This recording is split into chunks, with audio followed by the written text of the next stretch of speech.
폐렴에 이제 안 걸리려고 기침을 조금만 해도 바로 이제 패치나 네뷸라이저를 처방해달라고 이렇게 오시는 경우들이 있어요. 하지만 그 기관지 확장제를 써서 기관지를 넓혀주게 되면 오히려 위에 있는 염증이 아래로 떨어져 버릴 수가 있어요. 어떤 아이들은 폐렴이 감기처럼 쓱 넘어가기도 하고 어떤 아이들은 산소까지 코에다가 이렇게 쏴줘야 될 정도로 심해질 수 있어가지고.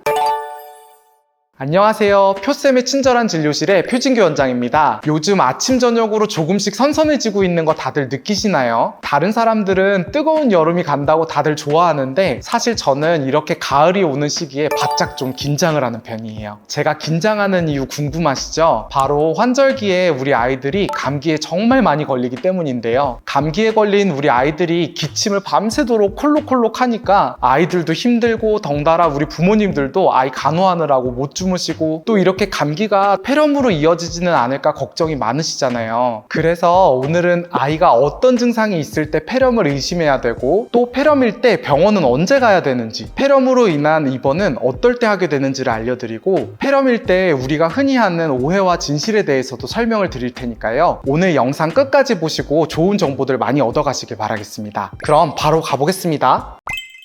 먼저 제가 폐렴이 무엇인지부터 설명을 좀 드릴게요. 사람이 숨을 쉬는 길은 여기 있는 비인두와 그리고 기관, 기관지, 세기관지, 그리고 폐세포로 이루어져 있는데 이 중에서 감염균이 비인두 쪽에만 감염을 일으킨 것을 감기라고 합니다. 똑같은 감염균이 기관지까지 깊게 들어가면 기관지염이 되는 것이고 세기관지까지 깊게 들어가면 모세기관지염, 폐세포까지 깊숙이 들어가서 염증을 일으키면 폐렴이 되는 것입니다. 그래서 폐렴균에 걸렸다고 모두가 다 폐렴으로 진행하는 것이 아니라 누구는 같은 균에 걸려도 감기로 끝나는 것이고 누구는 깊게 염증이 들어가서 기관지염이나 폐렴으로 심하게 진행하는 것입니다. 그러면 우리가 아이가 기침을 할 때 단순 감기인지 폐렴까지 진행했는지 어떻게 구별할 수 있을까요? 사실은 아이가 기침을 할 때 집에서는 이게 폐렴인지 아닌지 구별하는 것을 완벽히 하는 게 불가능합니다. 겉으로는 가래소리가 이렇게 들리는데 사실 대부분의 가래소리는 목에서 나는 소리라서 청진기로 폐에서 가래소리를 들어봐야지 이게 폐렴인지 알 수 있기 때문이에요. 그래도 100%까지는 아니지만 은근히 집에서 눈치를 챌 수 있는 폐렴 아이들의 증상이 좀 있어요. 먼저 보통 열이 납니다. 열은 하루 이틀만 나는 게 아니라 5일에서 7일 정도 길게 나는 경우가 많아요. 물론 열이 안 나는 폐렴도 있지만 열이 나는 경우가 한 90% 이상입니다. 또 하나의 중요한 특징은 아이가 잘 못 먹고 처지는 것입니다. 폐렴에 걸린 아이들은 장염에 걸린 아이들보다 식욕이 없어서 먹는 양이 떨어지는 경우가 많고 종일 누워서 잠만 잔다거나 엄마한테 매달려서 놀지를 못하는 특징이 있어요. 그래서 아이가 기침을 심하게 하면서 열이 나고 못 먹고 처진다고 하면 바로 병원에 오셔야 됩니다. 병원에 오시면 저 같은 소아과 의사들이 이제 청진을 해보고 폐렴인지를 의심하게 됩니다. 근데 이것도 정말 어려운 거가 청진으로 폐렴 소리가 안 들리는 폐렴들도 있어서 소리가 좀 괜찮더라도 증상이 폐렴이 의심이 된다고 하면 엑스레이를 저희가 찍어보게 되어요. 이렇게 폐렴이라는 진단을 받으면 일단 덜컥 겁부터 나게 되는데 소아의 폐렴과 어른과 노인의 폐렴은 중등도가 조금 달라요. 아까 전 폐 사진을 보시면 어른의 경우는 코, 입부터 폐세포까지의 길이가 긴데 아이들은 당연히 이 길이가 짧겠죠. 그래서 아이들은 폐렴균에 걸리면 쉽게 폐렴이 이렇게 폐 깊숙하게 퍼지게 되는 것이고 또 반면에 이렇게 깊게 퍼진 거가 빠르게 밖으로 나올 수가 있어요. 반면에 성인들은 폐렴이 잘 깊게 안 들어가는 대신에 한 번 들어갔다 그러면 염증이 밖으로 배출되는 데까지 시간이 굉장히 오래 걸리겠죠. 그래서 훨씬 더 위험한 증상이 되게 돼요. 노인분들은 그래서 실제 폐렴이면은 대부분이 입원 치료를 하고 중환자실까지 가게 되는 경우가 많습니다. 반면에 소아는 대부분 폐렴이 오더라도 잘 이겨내는 편이고 생명이 위험한 폐렴의 비율은 어른들에 비해서 월등히 낮으니까 덜컥 그렇게 겁부터 내실 필요는 없어요. 그러면 제일 어려운 문제인데 입원 치료를 할지 아니면 통원 치료를 할지는 어떻게 판단할까요? 저도 소아과 의사지만 이건 정말 어려운 문제예요. 어떤 아이들은 폐렴이 감기처럼 쓱 넘어가기도 하고 어떤 아이들은 산소까지 코에다가 이렇게 쏴줘야 될 정도로 심해질 수 있어가지고 짧은 간격으로 아이의 증상을 보면서 입원할지 말지 여부를 판단해 봐야 됩니다. 저 같은 경우는 보통 엑스레이상 폐렴이 너무 심하다거나 호흡곤란이 동반됐거나 아니면 아이가 너무 처지고 못 먹는 경우에는 입원을 권유드립니다. 입원과 통원의 차이는 수액이 필요한지 아닌지 여부인데요. 저 같은 경우는 이틀 이상 수액을 좀 맞아야지 애가 회복될 것 같다고 하면 입원을 권유하는 편입니다. 하지만 아이가 폐렴으로 진단을 받았는데도 잘 뛰어다니고 잘 놀고 먹고 이러면서 한 그루 뚝딱 다 해치워버린다면 꼭 입원할 필요는 없고 짧게 외래에서 경과를 보면서 치료를 받으시면 됩니다. 다음은 폐렴에 관한 오해와 진실에 대해서 설명드릴게요. 먼저 네뷸라이저와 패치의 사용입니다. 폐렴이나 모세기관지염 때 네뷸라이저나 패치를 써보신 분들이 폐렴에 이제 안 걸리려고 기침을 조금만 해도 바로 이제 패치나 네뷸라이저를 처방해달라고 이렇게 오시는 경우들이 있어요. 근데 아까 설명드린 그 사진에서 비인두와 기관, 기관지, 세기관지, 폐렴 중에서 요 네뷸라이저와 패치는 기관지에 작용하는 기관지 확장제입니다. 여기 기관지에 있는 부분을 넓혀주는 기능을 해요. 따라서 이미 모세기관지염이나 폐렴까지 쑥 깊숙이 들어간 염증이 이 기관지를 넓혀주게 되면은 이게 빠져나가기가 좋게끔 만들어주는 거죠. 하지만 반대로 요 비인두염이 있을 때 그 기관지 확장제를 써서 기관지를 넓혀주게 되면 오히려 위에 있는 염증이 아래로 떨어져 버릴 수가 있어요. 그래서 네뷸라이저나 패치는 꼭 의사 지시 하에 모세기관지염이나 폐렴이 진단될 때 쓰는 것이 좋습니다. 두 번째로 많이 듣는 질문인데, 다른 애들은 폐렴인데 일주일 만에 다 나았는데 우리 애는 지금 3주째 고생 중이에요 라는 말을 많이 듣습니다. 폐렴은 원인균이 어떤 건지에 따라, 그리고 본인의 면역력이 어떤지에 따라서 기간이 천차만별입니다. 일주일 만에 후딱 감기처럼 끝나버리는 약한 폐렴균도 있는 반면에 최근에 1년간 무섭게 돌고 있는 마이코플라즈마 같은 균은 치료를 하지를 않으면 몇 달에서 1년까지도 증상을 일으킬 수가 있습니다. 그래서 먼저 폐렴이 진단이 되면 그 원인균이 어떤 것인지를 찾아내고 그 균에 맞춰서 치료 방침을 정하는 것이 좋아요. 세 번째로 폐렴인 아이들을 치료해 볼 때 많이 듣는 질문은 폐렴일 때 약을 먹어도 기침이 확 없어지질 않아요 예요. 사실은 기침은 나쁜 것이 아닙니다. 이건 몸의 방어 기전이에요. 그래서 아까 설명드린 폐세포구 안쪽까지 깊숙하게 들어온 염증을 기침으로 밖으로 내보내주는 거예요. 그래서 폐렴이 한창 진행이 되고 있는데 기침을 너무 하지 않는 것도 회복에 문제가 되는 겁니다. 아이가 폐렴일 때 등을 손을 컵 모양으로 만들어서 이렇게 두들겨 주시거나 아니면 팜컵 같은 것 등으로 등을 두들겨 줄 수 있으면은 저는 최대한 두들겨 주라고 말씀드립니다. 이렇게 하게 되면 깊숙하게 있는 가래가 떨어져 나와서 기침으로 빠져나오게끔 해주는 입증된 치료 방법이에요. 제 경험담 하나 말씀드리면, 제가 인턴 때 중환자실에 심각한 좀 폐렴 아이가 있었는데요. 교수님이 저에게 틈날 때마다 등을 두들겨 주라고 지시를 내려주셨습니다. 그때 아이가 생사를 오가는 심각한 상황이었어서 제가 일부러 잠도 안 자가면서 기도하는 마음으로 밤새 좀 등을 두들겨 줬던 기억이 있어요. 다음날 엑스레이가 엄청 깨끗해져 있어가지고 저랑 교수님도 놀랐던 적이 있습니다. 이렇게 열심히 두들겨 주셔서 기침을 오히려 많이 시키면 폐렴이 조금 더 빨리 좋아질 수가 있습니다.